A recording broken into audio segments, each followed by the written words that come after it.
حرز امام جواد علیہ الصلاۃ والسلام۔ تاریخ تشیع میں اہل بیت علیہ السلام کی جانب سے اور علماء حق کی جانب سے حرز امام جواد علیہ السلام کی اس دعا کو اپنے ساتھ رکھنے کی تاکید کی گئی ہے۔ سب سے پہلے دیکھیں حرز کسے کہا جاتا ہے۔ حرز لغت کے اعتبار سے قلعے کو کہا جاتا ہے، پناہ گاہ کو حرز کہا جاتا ہے۔ قرآن کی بعض آیات اور اسلام میں کچھ ایسی دعائیں نقل ہوئی ہیں جو اتنی تاثیر گزار ہیں، انسان کی جان و مال کی حفاظت کے لیے، دشمن کے شر سے نجات کے لیے اتنی اثر انداز ہیں کہ انہیں حرز کے نام سے تعبیر کیا گیا ہے۔ تاریخ اسلام میں ان دعاؤں کو، ان قرآن کی آیتوں کو اپنی جان و مال کی حفاظت کے لیے اپنے ساتھ رکھنے کی تاکید کی گئی ہے۔ اصطلاح میں اگر دیکھا جائے تو حرز اس محکم قلعے کو کہتے ہیں، اس مضبوط پناہ گاہ کو کہتے ہیں جس میں دشمن کا داخل ہونا محال ہو۔ اگر فرضاً کسی مکر و فریب کے ذریعے سے دشمن اس باؤنڈری لائن میں داخل ہو بھی جائے، تب بھی جس انسان کے پاس حرز کی وہ دعا ہو، وہ حرز کی دعا دشمن کے شر سے اسے پناہ میں رکھتی ہے۔ امام محمد تقی علیہ الصلاۃ والسلام جو امام جواد کے نام سے معروف و مشہور ہیں، آپ حضرت نے ارشاد فرمایا کہ خود کو اس دعا کے ذریعے سے حرز کرو، یعنی پناہ میں قرار دو۔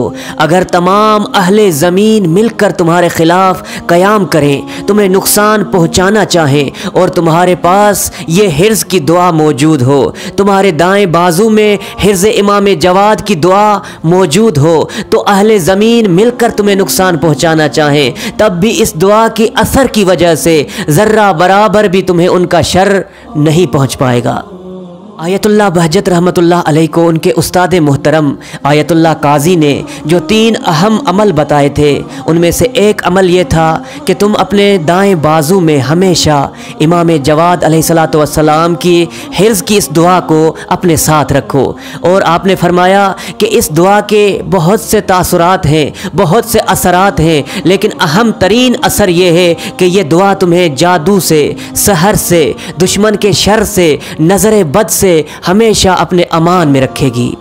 حرز امام جواد علیہ الصلاۃ والسلام کو اپنے ساتھ رکھنے اور اس کی تاثیر گزاری کے لیے علماء نے کچھ آداب ذکر کیے ہیں۔ اگر انسان چاہتا ہے کہ ہمیشہ دشمن کے شر سے، نظر بد سے، سحر و جادو سے امان میں رہے، دنیا و اخروی مصیبتوں سے پناہ میں رہے، تو ان آداب کی رعایت کرنا نہایت ہی ضروری ہے۔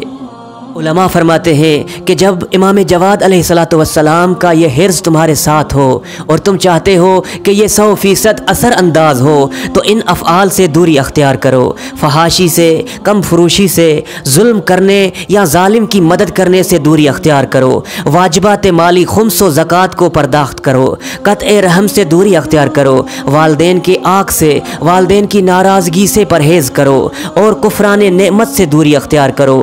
جھوٹ بولنا، کسی کی غیبت کرنا، کسی کا مذاق اڑانا، ان تمام افعال سے دوری اختیار کر، یعنی اگر دنیا کی تمام آفات و مصیبتوں سے پناہ چاہتے ہو تو پہلے ان آداب کی رعایت کرو، اس کے بعد امام جواد کے حرز کو پاکیزگی کے ساتھ اپنے ساتھ رکھو۔ دنیا و اخروی کی تمام مشکلات و مصیبتوں سے خدا کی امان و حفظ میں رہو گے۔ امام جواد علیہ الصلاۃ والسلام کے حرز کی یہ دعا چونکہ اسماء الہیہ پر مشتمل ہے، اس لیے اس کے لکھنے کے بھی علماء نے کچھ آداب بتائے ہیں۔ 3 چیزوں کا اس دعا کے لکھنے میں رعایت کرنا نہایت ہی ضروری ہے: کاغذ، قلم اور سیاہی۔ چونکہ ان تینوں چیزوں کا اس دعا کو لکھنے کے ساتھ تعلق ہے، اس لیے علماء فرماتے ہیں کہ ضروری ہے یہ تینوں چیزیں مسلمان ساختہ ہوں، کسی غیر مسلم ملک سے ان چیزوں کا تعلق نہ ہو۔ بعض لوگ یہ اعتراض کرتے ہیں کہ امام جواد علیہ الصلاۃ والسلام کا یہ حرز ہمارے ساتھ تھا، اس کے باوجود بھی ہمیں مشکل و مصیبت کا سامنا کرنا پڑا۔ تو یاد رکھیے، امام جواد علیہ الصلاۃ والسلام نے، معصوم امام نے، جب مشکلات و مصیبت و آفات سے بچنے کے لیے اس حرز کو پناہ گاہ قرار دے دیا، تو پھر کوئی شک و ڈاؤٹ کی کوئی گنجائش ہی نہیں بچتی۔ اگر اس کے باوجود ہمیں کسی مشکل و مصیبت کا سامنا کرنا پڑا تو حتماً تقصیر ہماری جانب سے ہے، کوتاہی ہماری جانب سے ہوگی، یا تو ہم نے ان آداب کی رعایت نہیں کی جن کی رعایت کرنا نہایت ضروری ہے، یا تو اس دعا کے لکھنے کے جو آداب ہیں، کاغذ و قلم و سیاہی کی جو رعایت کرنی ہے، اس کی رعایت نہیں کی، اس لیے اس دعا کا اثر نہیں ہوا۔ امام جواد علیہ الصلوۃ والسلام کے اس حفظ کا سلسلہ کہاں سے اور کب شروع ہوا؟ تاریخ میں ہے کہ امام جواد کی جب مامون کی بیٹی سے تزویج ہوئی، چونکہ مامون کی بیٹی باپ ہی کی طرح ایک شریر خاتون تھی، امام کو طرح طرح کی اذیتیں دیتی تھی، اس لیے امام نے اس خاتون سے نجات کے لیے دوسری شادی کی۔ جیسے ہی دوسری شادی کا علم اس مامون کی بیٹی کو ہوتا ہے تو حالت غضب میں آ جاتی ہے کہ یہ کیسے ہو سکتا ہے کہ ایک خلیفہ وقت کی بیٹی کی موجودگی میں امام جواد نے کسی دوسری خاتون کے ساتھ تزویج کی۔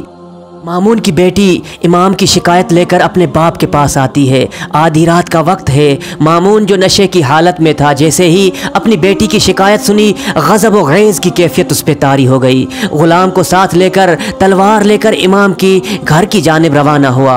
امام کو اپنے بستر پر آرام کرتا ہوا پایا۔ مامون چونکہ اپنے حواس کھو بیٹھا تھا، نشے و غضب کی حالت میں تھا، اس لیے تلوار نکال کر امام کے جسم اطہر پر وار کرنا شروع کیے۔ جب دیکھا کہ امام کا جسم لہو لہان ہو چکا ہے، بستر خون سے غلطان ہو چکا ہے، تو وہاں سے مامون واپس ہوتا ہے۔ صبح کو جب اس کا نشہ ختم ہوا اور غلام نے مامون کو اس واقعے کی خبر دی تو مامون پشیمان ہوا کہ مجھ سے یہ کیا صادر ہو گیا۔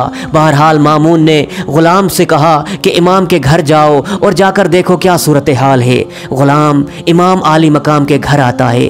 غلام جیسے ہی گھر میں داخل ہوا، غلام کی حیرت کی انتہا نہ رہی۔ دیکھا امام عالی مقام اپنے صحن میں تشریف فرما ہے، امام صحیح و سالم ہے۔ مامون کا یہ غلام حیرت میں ڈوب گیا کہ یہ کیسے ہو سکتا ہے۔ میں نے خود اپنی آنکھوں سے دیکھا کہ مامون نے جسم امام پر اتنے وار کیے کہ امام کا جسم لہو لہان ہو گیا، پھر امام صحیح و سالم کیسے کھڑے ہو سکتے ہیں؟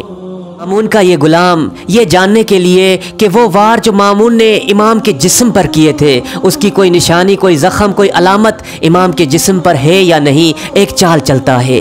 امام کے قریب آ کر یہ غلام کہتا ہے، اے فرزند رسول، ایک درخواست، ایک التماس ہے میری۔ امام پوچھتے ہیں کیا درخواست ہے؟ یہ کہتا ہے کہ یہ لباس جو آپ کے تن پر ہے یہ مجھے ہدیہ کریں تاکہ میں اس لباس کو تبرکن اپنے کفن میں رکھواؤں اور میں قبر کے عذاب سے نجات پا سکوں۔ امام عالی مقام جو کائنات کے امام ہیں، جو دلوں کے مقاصد کو، دلوں کے ارادوں تک کو جانتے ہیں، امام نے فرمایا ہم جانتے ہیں کہ یہ لباس تم کیوں مانگ رہے ہو، تاکہ تم یہ جان سکو کہ رات جو مامون نے میرے جسم پر وار کیے تھے اس کے نشانات تم دیکھنا چاہتے ہو۔ بہرحال امام عالی مقام نے وہ لباس اس غلام کو ہدیتاً عنایت فرمایا۔ جیسے ہی امام نے اس لباس کو اپنے جسم اطہر سے جدا کیا اور غلام کی نگاہ امام کے بدن مبارک پر پڑی، حیرت میں ڈوب گیا کہ امام کے جسم اطہر پر تلواروں کے نشانات و زخم تو دور کی بات، ایک خراش تک نہیں۔ اور جیسے ہی وہ غلام وہ لباس لے کر واپس جانے لگا تو امام عالی مقام نے اس غلام سے فرمایا کہ چونکہ میرے پاس ایک حرص کی دعا تھی، اس حرص کی برکت کی وجہ سے، اس کی تاثیر کی وجہ سے مامون کی تلواروں کا میرے جسم پر کوئی اثر نہیں ہوا۔ یہ بات غلام مامون سے آ کر شیئر کرتا ہے۔ مامون کو جب اس دعا کا علم ہوا تو بے تاب ہو گیا، امام سے التماس کرنے لگا کہ وہ حرص کی دعا مجھے عنایت فرمائے، اور اسی طرح سے حرص امام جواد کا سلسلہ یہاں سے شروع ہو جاتا ہے۔